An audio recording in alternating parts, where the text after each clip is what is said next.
Okay, listen, I know I've been a little bit spicy the last couple days, and I've used a lot of really harsh words that were all earned, by the way, but get me in trouble on social media. And Gateway Church is not helping themselves in this situation. They've put out a public statement, and then there's the internal statement that your girl found. So let's talk about that one. So this message came from their internal messaging app. They use Slack from Thomas Miller, who is one of their lead pastors. The part that I want to point out, though, is the highlighted part. The statement is to empower you with a response if someone inquires, not as something to proactively send out to people. Basically, say what we tell you to say and only what we tell you to say. Pastor Robert has been open and forthright about his moral failure. Again, that was the grape of a 12-year-old child. And he had over 35 years ago when he was in his 20s. And she was 12. Well, let's go ahead and just debunk that one right away. Because he said he had an inappropriate sexual behavior with a young lady.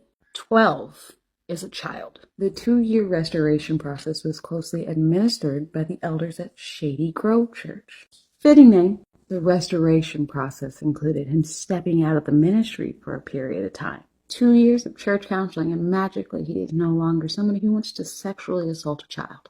Is that how that works now? Silly me. I thought that was a legal matter. One that requires jail time.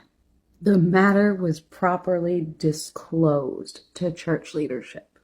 Young lady. He didn't tell you it was a child. Now let's dive into Robert's statement a little bit more. Okay, so we already covered the young lady part and how he lied about that. In March of 1987, this situation was brought to light, and it was confessed and repented. He didn't come forward and confess. He was turned in. And when someone's turned in, what are they sorry for? Are they sorry because they got caught? Or are they truly repentant of what they did? Straight from the victim. He goes on to say that he stepped back into the ministry 2 years later with her father's blessing, which didn't happen, by the way. And it even says that Debbie and him went to the family and asked for their forgiveness. That's not what happened either. Debbie went into that house with you and told the 12-year-old child that she forgave her. Yeah, Robert's wife forgave the victim. So now let's take a look at the official statement that Gateway put out for its congregation.